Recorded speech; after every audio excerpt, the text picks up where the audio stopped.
University of Colorado at Boulder. I'd like to thank all of you for rising bright and early this morning for this panel on Regime Change and Money, Uncertain Futures, Part 1. I'd also like to thank Julia Duthwaite for organizing us and for sending out a call for papers that resulted not just in one panel, but two, and two interdisciplinary panels at that. It's always great to get a nice mix of not just historians, but literature specialists as well.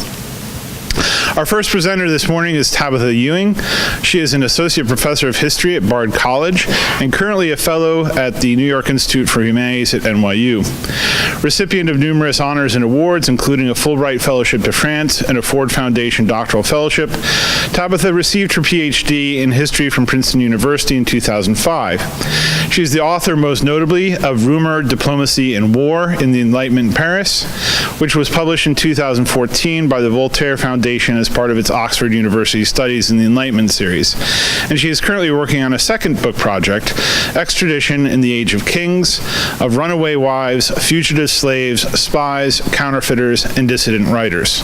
Her paper this morning is entitled False Coinage in an 18th-Century Borderland. Thank you.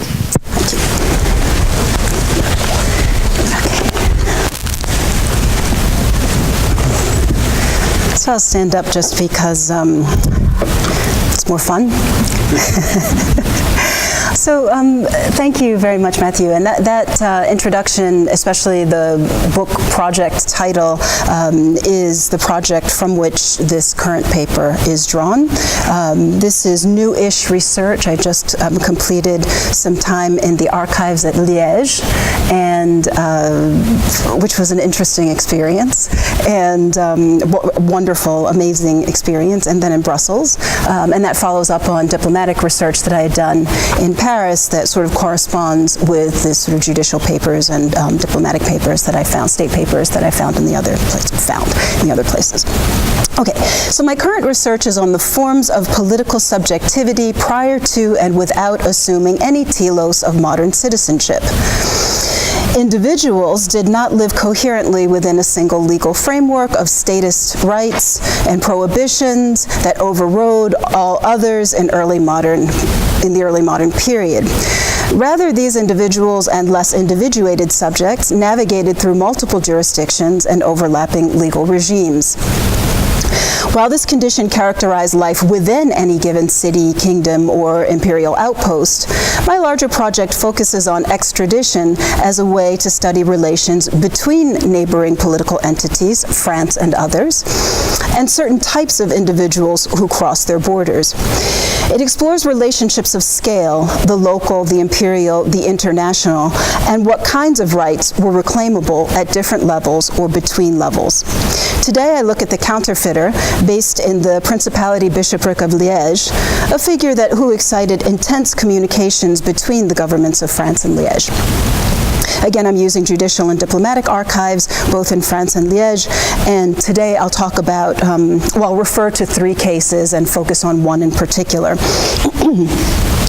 The first case involves the investigation and sentencing of Marie-Joseph Joris, also known as the widow Dutilleux, who was currently, at the time, married to Pierre Ramelot. So she has three names, Marie-Joseph, and by the way, there are many Marie-Josephs for some reason in this, seriously, many in this story, which is the first time I've ever seen that.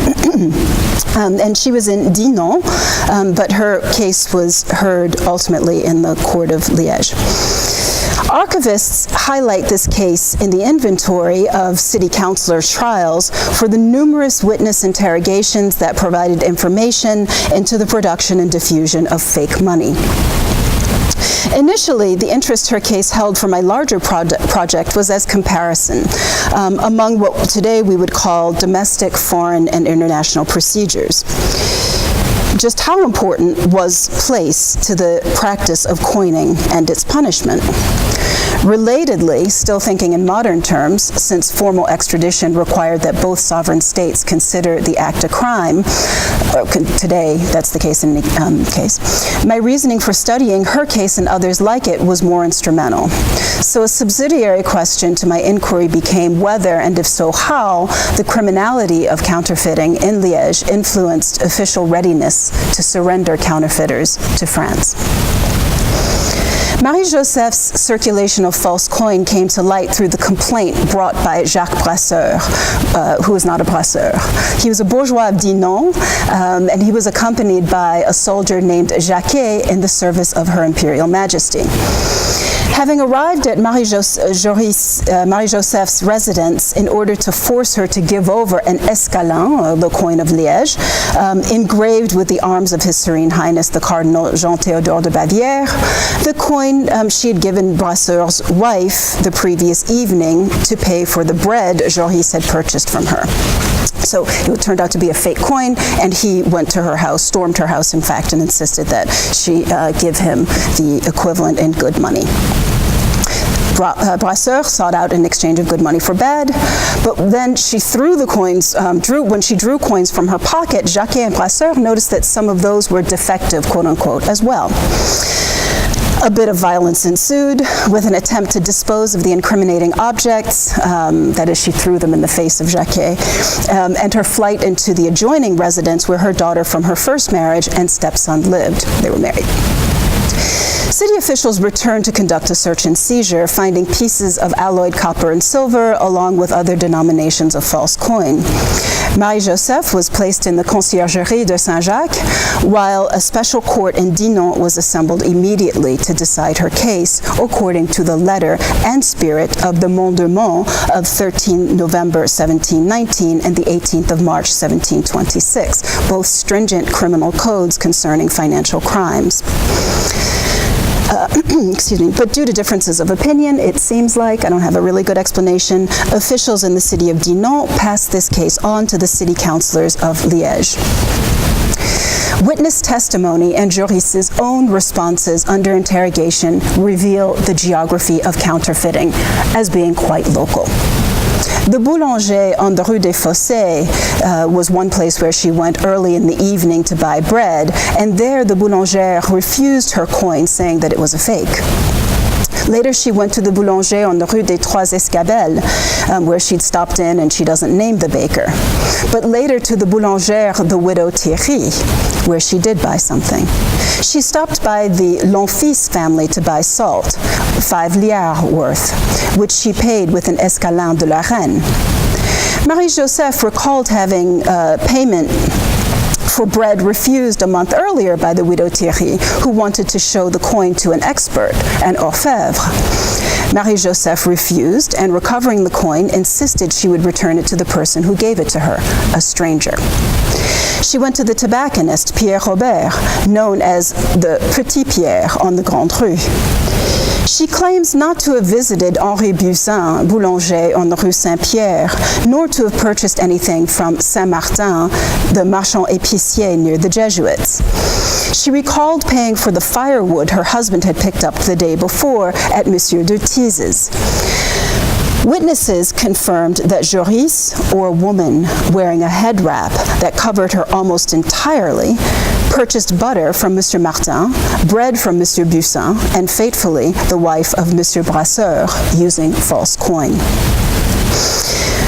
Turning to the witness testimony, actually, I was mostly borrowing from her responses. The witnesses say something slightly differently, as I've already indicated. Witnesses indicated that even when confronted, Joris managed to keep the false coin in local circulation and make her regular purchases. That is, that's my summation of what they're saying, until her arrest.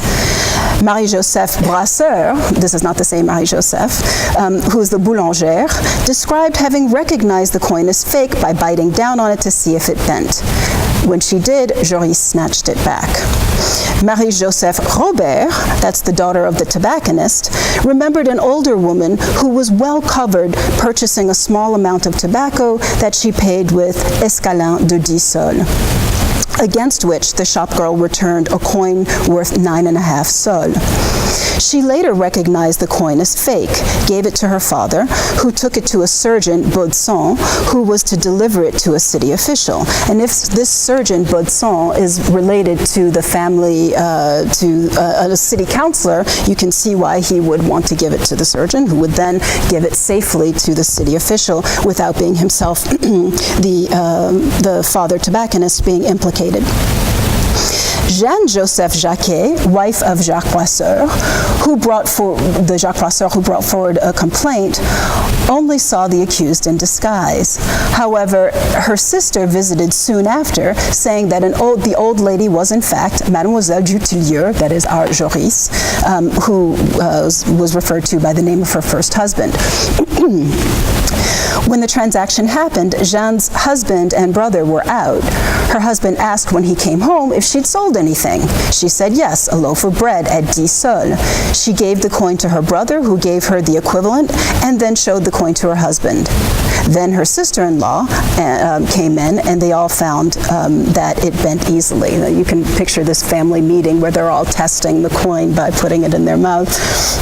So after that family conference, Brasseur and Jacquet descended on Joris for payment.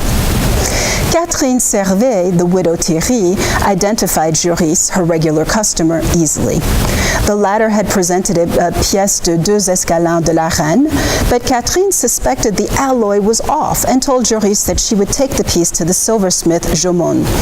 But Joris took it back, saying that someone was waiting for it back at her place, and with that, she left without the bread and with the coin. The tailor, François Bourrel, knew Joris well and said that she purchased small items from him, always paying with good coin. Catherine Lonfils recalled that the prisoner wanted to exchange a louis au soleil, that is French coin, for 19 florins, but Catherine was only prepared to offer 18 florins with 16 patards, that is 18 florins, 16 patards. Likewise, Anne-Marie Thomas had at various times sold wood to the prisoner, who paid with good money. But on one occasion, Joris wanted to pay with a louis d'or au soleil at 19 florins 10 sols, which the witness refused as too expensive. Joris's son, Guillaume, returned and paid mostly with pièces de 2 escalins that Thomas took to be correct, and spent them, she said, with no problem. Anne-Marie Thomas had heard from the wife of a local master brewer, Nicolas Bourguignon, that one of the prisoner's children gave an escalin to one of Bourguignon's children, a boy of about 9 years old, to buy some bread. The baker refused the coin, believing it to be fake, and the child brought the coin back home, where Joris's son recovered it, saying that someone in another village gave it to him, again, another stranger. Several witnesses pointed out that Joris's grandson, Xavier, worked for a silver or goldsmith, and he was heard to have said, in Dinan, making fake money has always been done. Marie-Joseph Joris, that's our Marie-Joseph, was tortured for about an hour so that she would name her accomplices, then hanged in a public place where her corpse was to caution local folk from following her example before she was to be buried in unconsecrated ground. The prince pardoned her corpse so it might avoid that fate. The summation of Barthélemy Thibault, one of the officers of Dinan, was that the crime for which Marie-Joseph Joris was indicted, the crime of false coining, concerned the sovereign personally and was an attack on regal rights. Again, an expression that I don't think you see in French, but was in Liégeois French at the time, his droits régaux. And that tolerance of this would be pernicious to the well-being of the Principality of Liège. It would seem then that at every crossroad, her case turned inward, retracing local parameters of daily commerce and local political life. That is, I think, the important comparative takeaway in relation to counterfeiting cases that come out of the diplomatic archives is this, that in her case, it was quite local. That typically was not the case, or that is to say, that was not the case based on the research that I do in diplomatic archives. Nevertheless, a careful review of the files reveals certain complexities. The first is of a territory situated between two great powers, as a part of the Holy Roman Empire, and with strong historic and geographical ties to France. The coins of those great powers circulated as local currency in Joyce's world. The pièce de 2 escalins de la Reine, referring to the Dowager Queen Empress Maria Theresa, and the louis d'or au soleil to France. The Mandement of 1719 and 1726, signaling changes to the penal code, were drafted largely in reaction to pressure applied by France directly or indirectly through the offices of the Holy Roman Emperor. While the sovereignty Joris punctured was stated as that of the Prince Bishop of Liège, the trial shifted from the administration of the city of Dinan to that of the city councillors of Liège. Other judicial instruments existed that depended solely or more closely on the Prince Bishop, so that city and principality were sometimes in jurisdictional conflict. Further research, therefore, may reveal that the appeal to the Liège courts reflected something of an international character between the two cities, that is, as two distinct political entities. So might, therefore, the illicit fabrication of money, an object in and of communication that affirmed the discreteness of the two entities. Speculation aside, foreign coin migrated across borders and served as something like legal tender, making it the quintessential transnational object, muddying political boundaries. A certain figure of the counterfeiter was a transnational subject. Coin was iconic, bearing the graven images of kings in arms, but it was also malleable in that its value was negotiated on site, sometimes in the very moment of exchange, and meltable. Recoignement seems to have been a word current across the French frontier, used by those who made illicit profit from fluctuating monetary values, especially those instigated by the French crown through successive devaluations early in the century.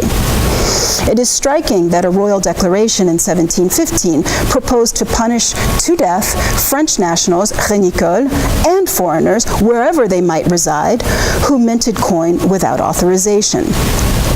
The colorful case of Nicolas Canteau of Liège, which has been written about by a few scholars of counterfeiting, reveals the investigative and judicial procedures for convicting a foreigner in his own home. Canteau was at the center of a counterfeiting ring in the first quarter of the 18th century. Aristocrats, priests, maidservants, currency traders, bankers, and metal workers populated his network. Canteau's situation was complicated by his status as a religious, leading the already disinclined Liégeois authorities to delay and then forego capital punishment by ceding to the Pope's authority in such cases. French officials, especially those tied to the Cour des Monnaies, maintained an interest in Canteau's fate down to and beyond his accidental death in roughly 1742. In addition to the details of French and Liégeois procedures, his case interests me in the terms his advocates used to justify his work, focused largely on the impoverishment France's currency fluctuations caused within neighboring states. Canteau had a French-born associate, Joseph Pierson of Bouillon. France's negotiations with Brussels and Liège to bring him to justice look more familiar to the modern eye as extradition. At one point, Pierson argued during the interrogation that he had received approbation for his activities from a priest, not Canteau, who had indicated that while it was certainly illegal recoining money with just proportions of precious metals was not immoral. So illegal but not immoral. Here, the multifarious forms of valuation, commodity, exchange, and fixed value, became the source of a flexible moral calculation. I'm struck here by the sense that figures like Pierson interpolated the state rather than the other way around, and here I'm just thinking out loud. Engaged in a form of doubling and inversion in a transnational, transjurisdictional borderland, counterfeiters called upon the state to refine the relationship of sovereignty to publicness in theory and in practice. I've got to think that through a little bit more, but I think that's right. For all that Canteau and Pierson's cases take up reams of paper, the reader learns little of their everyday lives as compared to Marie-Joseph Joris. As a point of similarity, Joris wore a disguise. Pierson changed his name a couple of times, probably 3 times. Joris's activities seem to have been confined to her neighborhood. Pierson's connections went from Amsterdam to Antwerp to Luxembourg to Brussels and Paris. The geography of counterfeiting for Pierson et al. Was mapped not only by long distances, but by literate correspondence and the post. Much larger sums of money were involved, and the financial instruments for laundering fake money were far more sophisticated than those employed by Joris. Joris was executed. Canto had his sentence commuted to life in prison, and Pierson seemed to have disappeared. Joris's crime was an injury to the sovereignty of the prince. Pierson and Canto, French officials complained, were criminal disturbers of the trade between nations. Their criminal commerce was equally contrary to the rights of sovereigns as to the society of nations. Punishment was for the public good. The crime was public theft, and a critical variant, the crime was in causing a diminution of public confidence in specie.